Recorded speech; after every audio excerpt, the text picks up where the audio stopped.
এইভাবে তুমি যদি রিপোর্ট লেখো তাহলে এই রিপোর্ট লেখাটা তোমার যেমন সুন্দর হবে তেমন সহজ হবে। নিউজ পেপার রিপোর্ট হলো অনেকটা স্টোরি রাইটিংয়ের মতো।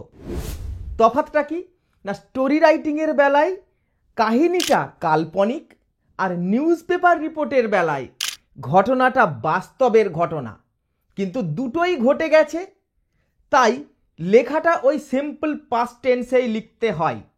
আমি একটা পয়েন্ট নিয়ে নিয়েছি, এটাকে ধরে খুব খুঁটিয়ে আমি তোমাদের শেখাবো যে কিভাবে নিউজ পেপার রিপোর্ট লিখতে হয়।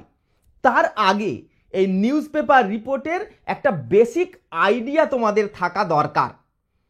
যত ধরনের ঘটনা ঘটে থাকে নিউজ পেপারে পাবলিশ করা হয়, এগুলোকে আমরা 4টে ভাগে ভাগ করি। প্রথম হলো অ্যাক্সিডেন্ট সংক্রান্ত রিপোর্ট, এগুলির রিপোর্ট লেখার ধরনটা প্রায় একই রকম। নাম্বার 2 হলো ন্যাচারাল ক্যালামিটিজ, প্রাকৃতিক বিপর্যয়, এই সমস্ত ন্যাচারাল ক্যালামিটিজের রিপোর্ট লেখাটা প্রায় একই রকমের। এছাড়া রয়েছে ল অ্যান্ড অর্ডার, আইন ভঙ্গকারী যে সমস্ত ঘটনা। আর রয়েছে পাবলিক ইনসিডেন্টস, কোনো রক্তদান শিবির অনুষ্ঠান হয়েছে, বিভিন্ন ঘটনা যেগুলো চারদিকে ঘটে থাকে সেগুলো লেখার ধাঁচটা প্রায় একই রকমের। আজকে আমরা প্রথম টাইপ মানে অ্যাক্সিডেন্টের মধ্যে রোড অ্যাক্সিডেন্টের রিপোর্ট কিভাবে লিখতে হয় সেটা দেখাবো। এসো তাহলে এটা আজকে লেখা শুরু করি। You are already watching help self English YouTube channel. Let's get started.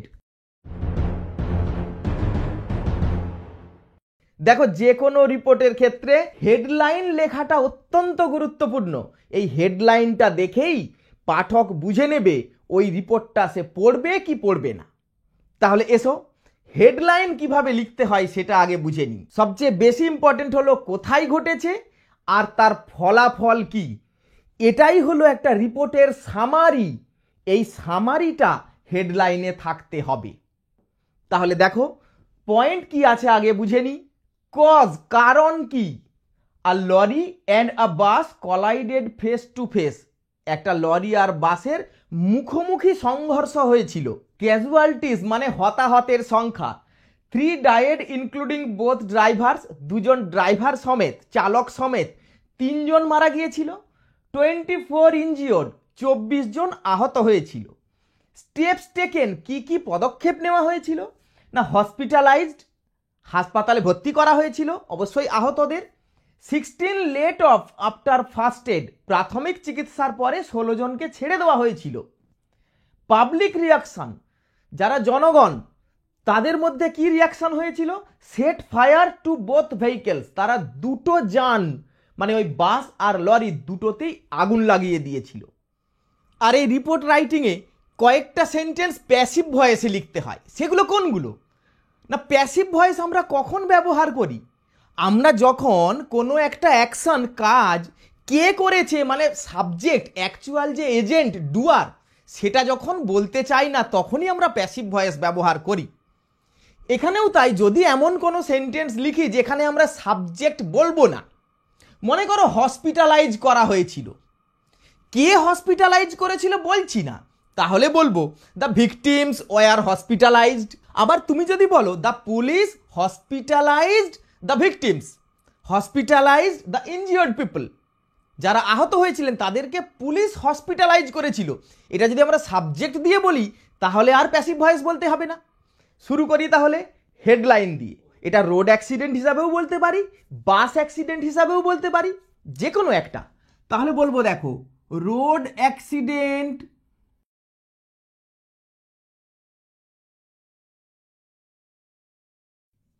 তোমার দেখে মনে হতে পারে স্যার এগুলো কি সব ক্যাপিটালে লিখতে হবে? না, ক্যাপিটালে না লিখলেও চলবে। তখন কিন্তু এই প্রথম অক্ষরগুলো, প্রথম লেটারগুলো, এগুলো তোমাকে ক্যাপিটালে লিখতে হবে। আর সবটা ক্যাপিটালে লিখে দিলে তো খুব ভালোই হলো। এইবার বলবো আমরা বাই আ স্টাফ রিপোর্টার। এইবার প্লেস আর ডেট বলে শুরু করতে হবে। রিপোর্টটা কোথা থেকে লেখা হয়েছে আর রিপোর্টটা কবে লেখা হচ্ছে। তাহলে 17 তারিখে ঘটনাটা ঘটেছে, তাহলে 17 তারিখেও লিখতে পারি রিপোর্টটা। আর যেহেতু 18 তারিখের নিউজ পেপারে বেরোবে, 18 তারিখ দিয়েও লেখা যায়। তফাৎ কিছুই নয়, পাস্ট টেন্সেই লিখতে হবে। শুধু 17 ফেব্রুয়ারি দিলে তাহলে টুডে বলবো, আর 18 ফেব্রুয়ারি দিলে ইয়েস্টারডে বলবো। কলকাতা February 18, এইভাবেই বললাম। এইবার প্রশ্ন হলো প্রথম সেন্টেন্সটা কিভাবে লিখতে হবে। দেখো, নিউজ পেপার রিপোর্ট লেখার বাঁধা ধরা কোনো নিয়ম নেই। 5টা নিউজ পেপারে 5 রকমভাবে রিপোর্ট লেখাটা বেরোয়, কিন্তু তোমার সুবিধার জন্য আমি এর নির্দিষ্ট একটা ছন্দ তৈরি করে দিচ্ছি, যাতে তোমার লেখাটা খুব সুন্দর হবে আর তুমি পুরো নম্বরও পাবে। কিভাবে হবে না, প্রথম যে সেন্টেন্স সেখানে প্রাইমারি ইনফরমেশনটা লিখবে। প্রাইমারি ইনফরমেশন কি কি না, কি হয়েছে, কোথায় হয়েছে, কবে হয়েছে, আর তার ফলাফল কি। এই যে পুরো ঘটনাটার একটা সামারি, একটা সংক্ষিপ্ত সার, এইটা প্রথম সেন্টেন্সে থাকা উচিত, যাতে যদি দূরের ঘটনা হয়, কেউ নিউজ পেপার রিপোর্টটা পড়তে গিয়ে ওইটুকু পড়েই সে আর বাকিটা পড়বে না, তার যদি ডিটেলস জানার ইচ্ছে না থাকে। ওই জন্য প্রথম সেন্টেন্সটা খুব ইম্পর্টেন্ট। তাহলে দেখো প্রথম সেন্টেন্সটা কিভাবে লিখব।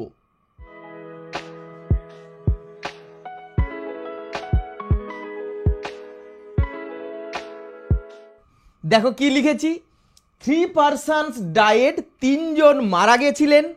যদি কিল্ড বলতে চাও তাহলে বলতে হবে 3 persons were killed, তখন কিন্তু একটা ওয়ার দিয়ে বলতে হবে।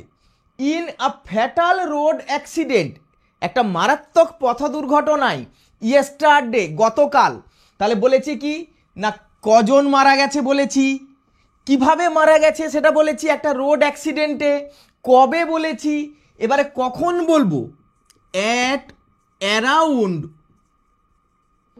3 PM। আর কি বলতে বলেছি, কোথায় হয়েছে, in Kolkata near Dumdum airport.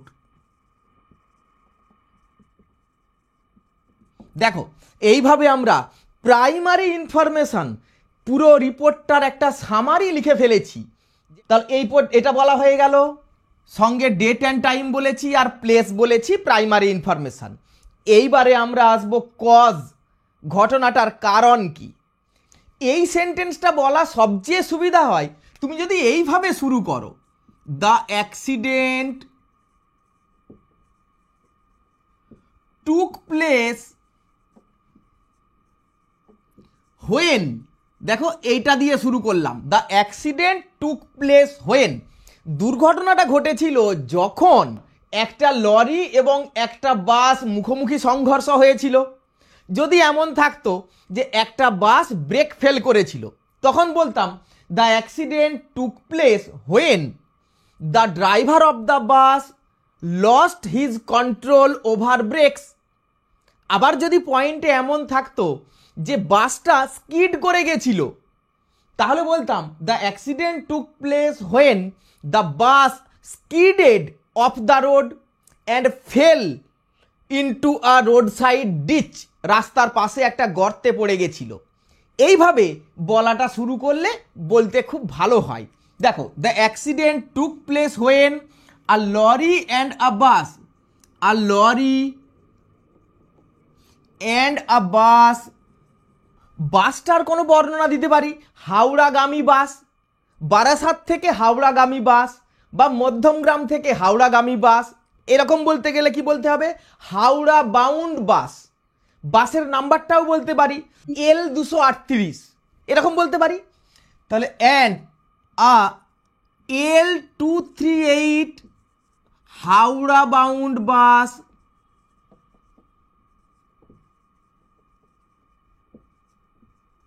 তাহলে বাসটা কি বাস ছিল সেটাও এখানে এইভাবে বলে ফেললাম। Collided face to face, collided face to face. দুর্ঘটনাটা ঘটেছিল যখন একটা লরি এবং L238 নাম্বারের একটা হাওড়াগামী বাস মুখোমুখি সংঘর্ষ হয়েছিল। যদি পয়েন্টে বলা থাকতো হেড অন কলিশন, তখন কি বলতাম, there was a head on collision between a lorry and a L238 Howrah bound bus, এইভাবেও বলা যেত। এইবার ঘটনাটাকে যদি আরেকটু ডেসক্রাইব করতে চাই তাহলে বলবো দুটো বাসই খুব জোর গতিতে আসছিল। সেন্টেন্সটা দেখো এইভাবে বলবো, বোথ দ্য ভেহিকলস, মানে দুটো গাড়ি, were coming from the opposite direction, তবে তো মুখোমুখি সংঘর্ষটা হবে, from the opposite direction at high speed. দুর্ঘটনার কারণটা আমরা এইভাবে বললাম। এগুলো কাল্পনিক, তুমি একটা একটা সেন্টেন্স পছন্দ মতো বাড়িয়েও নিতে পারো লেখাটাকে বড় করার জন্য। এইবার পরে কি ছিল দেখো, ক্যাজুয়ালিটিজ মানে হতাহতের সংখ্যা। তাহলে হতাহতের সংখ্যা দেখো এখানেও বলেছি, প্রথমে সামারি লেখার সময় ইন্ট্রোডাক্টরি সেন্টেন্সে বলেছি। এইবার যারা হতাহত হলেন অনেক সময় তাদের নাম বা বাড়ি কোথায় এগুলোও প্রকাশ করা হয় নিউজ পেপারে, সেইগুলো এইখানে ডিটেল বলবো। কিভাবে বলবো দেখো, 3 died including both drivers, 24 injured. এই ইনজিওর্ড বলার সময় কিন্তু আবার ওই কিল্ড কথাটার মতো were injured, were killed, were wounded, wounded মানেও কিন্তু আহত হওয়া, এইভাবে বলতে হবে। শুধু ডায়েড বললে ওয়াজ ডায়েড, ওয়ার ডায়েড বলবে না। এবার তাহলে রেজাল্ট বলছি, হতাহতের সংখ্যা মানেই তো রেজাল্ট। দেখো, অ্যাজ এ রেজাল্ট এর ফলে অথবা as a result of this accident 3 persons died. এখানে কিন্তু সংখ্যাই বলবো।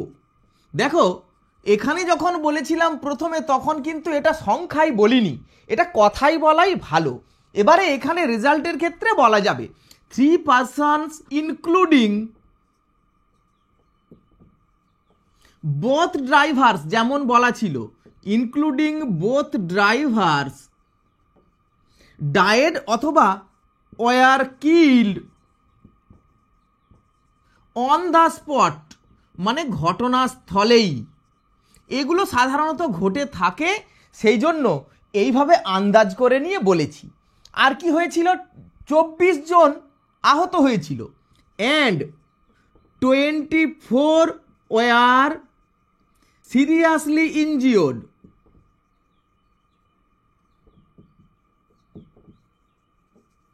এবার দেখো, তাহলে হতাহতের সংখ্যা মানে এর ফলাফলটা বলে ফেলেছি।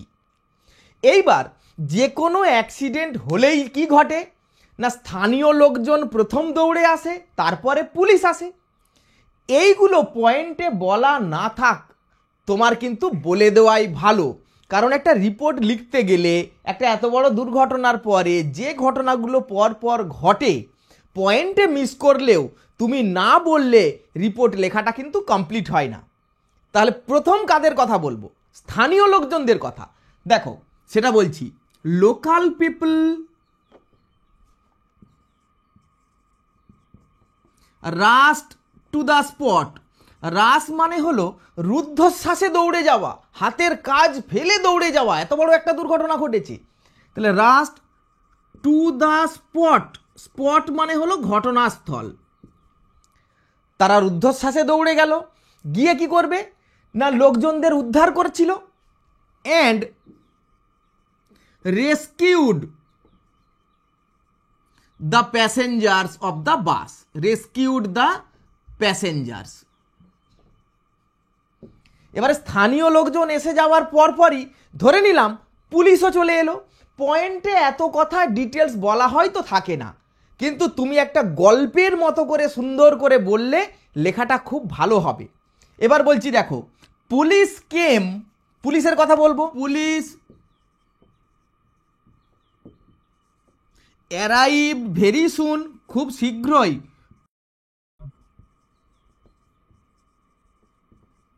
এইবার কি হবে না, যারা আহত তাদেরকে হসপিটালাইজড, তাদেরকে হসপিটালে নিয়ে যাওয়ার কথা বলবো। আহত নিহত সবাইকেই হসপিটালে নিয়ে যাবে। তাহলে বলবো দেখো, অ্যান্ড দ্য ভিকটিমস ভিকটিম মানে হলো দুর্ঘটনার শিকার যারা, আহত নিহত সবাই। ভিকটিমস ওয়ার সেন্ট অথবা taken to a nearby hospital, তাদেরকে স্থানীয় একটা হসপিটালে, কাছাকাছি একটা হসপিটালে নিয়ে যাওয়া হয়েছিল, মানেই হসপিটালাইজড। এখানে দেখো সেন্টেন্সটা কেন প্যাসিভ ভয়েসে বলতে হলো। ওই যে বলছিলাম তোমাকে, যে সেন্টেন্সগুলোতে সাবজেক্ট বলার দরকার নেই সেই সেন্টেন্সগুলোই প্যাসিভ করতে হয়। তাহলে পুলিশ নিয়ে গেল না লোকাল পিপল নিয়ে গেল, কে নিয়ে গেল, তার পদ কি, তার নাম কি, এটা ইম্পর্টেন্ট নয়, ঘটনাটা কি, তাদেরকে নিয়ে যাওয়া হয়েছিল। এই জন্য এই অংশটা প্যাসিভ ভয়েস করে বলেছি। আবার এমনও বলতে পারতাম, the police came and hospitalised the injured persons. এর সাথে দেখো আর কি বলা ছিল, 16 let off after first add.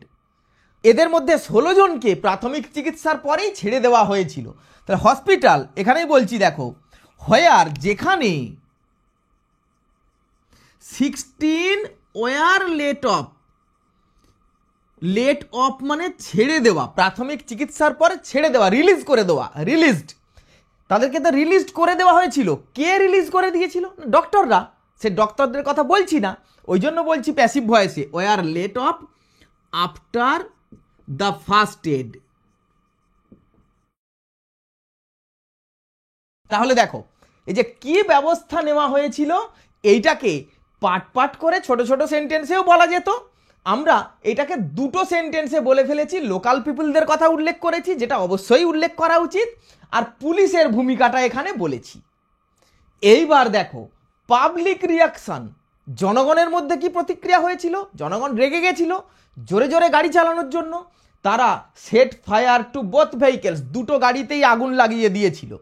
এই পয়েন্টটা কখনো কখনো থাকে না, আবার কখনো কখনো থাকে।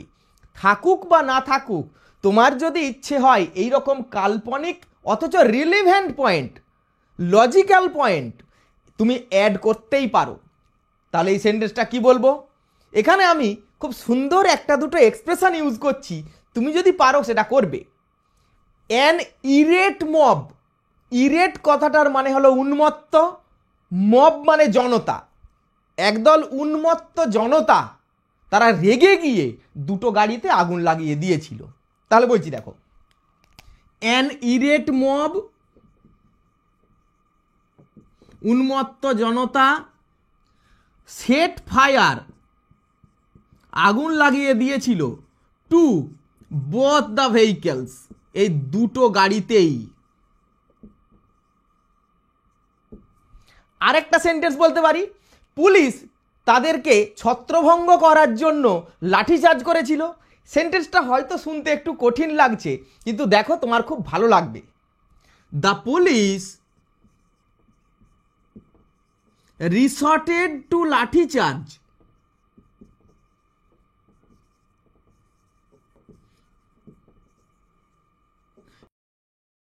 রিসর্টেড মানে আশ্রয় নিয়েছিল, পুলিশ লাঠিচার্জের আশ্রয় নিয়েছিল, টু ডিসপার্স ছত্রভঙ্গ করার জন্য, দ্য ইরেট মব এই উন্মত্ত জনতাকে।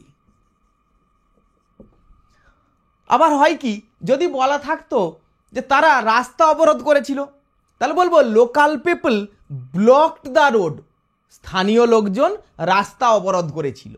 তাহলে এই ধরনের ঘটনার ক্ষেত্রে আর কি কি হয়ে থাকে, একটা হেভি ট্রাফিক জ্যাম হয়ে থাকে, সেইটা পয়েন্টে বলা থাক বা না থাক, বললে রিপোর্টটা পড়তে খুব ভালো লাগে। তাছাড়া একটা ওয়ার্ড লিমিটেরও ব্যাপার আছে, একটা নির্দিষ্ট ওয়ার্ডে পৌঁছতে গেলে এই কথাগুলো বলা যেতেই পারে।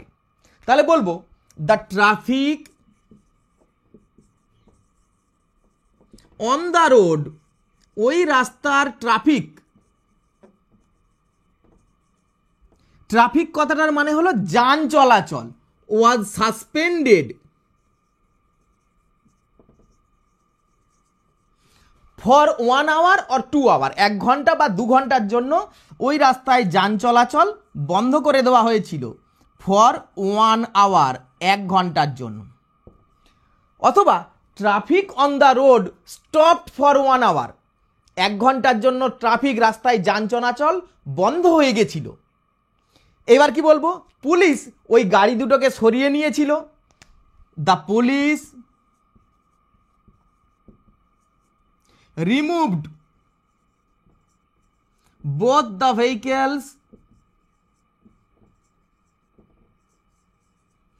and normalcy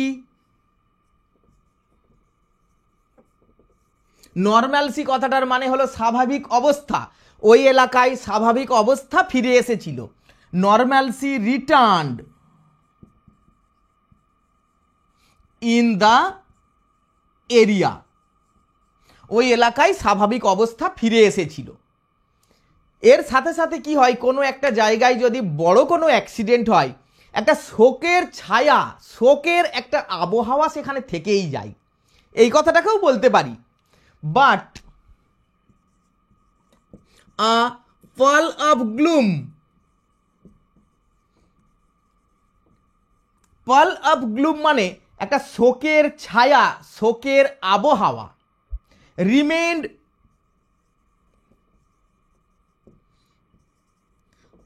for the rest of the day. স্বাভাবিক অবস্থা তো ফিরে এসেছিল, যান চলাচল স্বাভাবিক হয়েছিল, কিন্তু একটা শোকের আবহাওয়া সারা দিন ধরে ওই এলাকায় বিরাজ করছিল। দেখো, খুব সুন্দর ভাষাও বলা হয়েছে, আবার স্টেপ বাই স্টেপ আমরা এইভাবে রিপোর্ট লিখে নিয়েছি।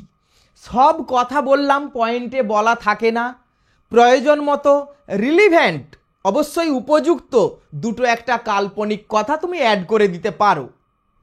এইভাবে তুমি যদি রিপোর্ট লেখো, তাহলে এই রিপোর্ট লেখাটা তোমার যেমন সুন্দর হবে তেমন সহজ হবে। তাহলে প্রথমে কি বলেছি, হেডলাইন লেখার পরে একটা সামারি লিখে দিতে হবে, ইন্ট্রোডাক্টরি সেন্টেন্স, যার মধ্যে প্রাইমারি ইনফরমেশন থাকবে, কি হয়েছিল, তার ফলাফল কি, কবে হয়েছিল, কখন হয়েছিল, কোথায় হয়েছিল। তারপরে পয়েন্ট অনুযায়ী কারণ বলবো, ফলাফল বলবো, তারপরে কি স্টেপ নেওয়া হয়েছিল, পাবলিক রিয়াকশন কি হয়েছিল। এইভাবে বললেই যে কোনো রোড অ্যাক্সিডেন্ট তুমি সহজেই পারবে। ঠিক একই পদ্ধতিতে ট্রেন অ্যাক্সিডেন্ট, বোট অ্যাক্সিডেন্ট কিভাবে বলতে হবে, এটা তোমাকে আমি পরের ক্লাসে দেখাবো। আজকের ক্লাসটা যদি তোমার ভালো লেগে থাকে, তাহলে অবশ্যই ভিডিওতে লাইক দেবে, কেমন লাগলো তুমি আমাকে লিখে জানাবে। আমি একটা পয়েন্ট তোমাকে দিয়ে রাখলাম, তোমার যদি ইচ্ছে হয় তুমি এইভাবে একটা লেখা টেস্ট করে দেখবে, অবশ্যই কমেন্টে পয়েন্ট ধরে ধরে তোমার আনসারটা লিখে দেখাবে, আমি চেক করে তোমাকে বলবো তোমার লেখাটা কেমন হয়েছে। আজকের ক্লাস তাহলে এখানেই শেষ করলাম। See you in the next class. Thank you for watching.